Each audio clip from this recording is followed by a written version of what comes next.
Dans les différents comptes rendus de matchs publiés un peu partout dans les médias hexagonaux, Benjamin Pavard s'en tire généralement avec la moyenne et un commentaire ressemblant plutôt à celui écrit par notre rédaction après ce France-Allemagne, 2-2, le latéral droit champion du monde est sur la lancée de ses prestations avec les Bleus, faible défensivement.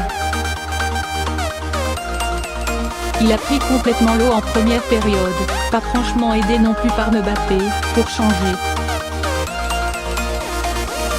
un peu plus à son avantage au retour des vestiaires, et surtout après le changement tactique opéré par Didier Deschamps, passage du 4-2-3-1 au 4-3-3, l'ancien Lillois a toutefois vécu un premier acte très compliqué.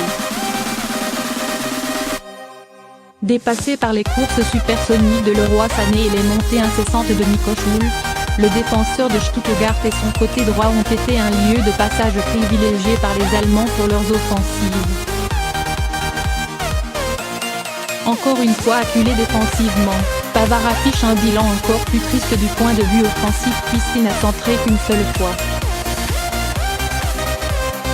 Un constat qui ne l'a toutefois pas empêché d'aligner un 35e match consécutif sans défaite sous le maillot de la sélection tricolore, toutes catégories confondues.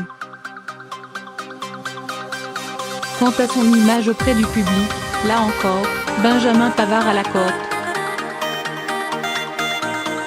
Hier encore, le latéral a eu droit à sa chanson après une tentative de frappe qui rappelait furieusement son magnifique but inscrit contre l'Argentine en huitième de finale du Mondial 2018.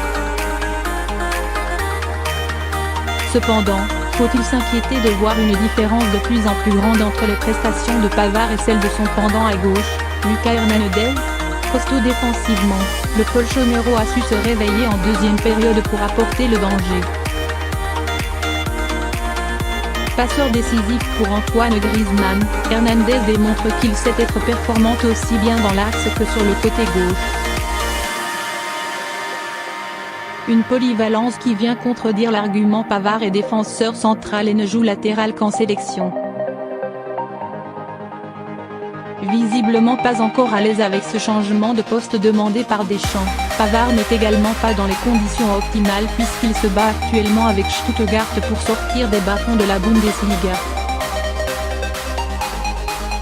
Enfin, concernant le faible repli défensif des attaquants positionnés devant lui, William Gallas, qui a lui aussi évolué dans l'axe et sur les côtés, est venu mettre sur les points sur les i. Quand tu joues à ce poste-là, le plus important, c'est que ça ne parte pas dans ton dos.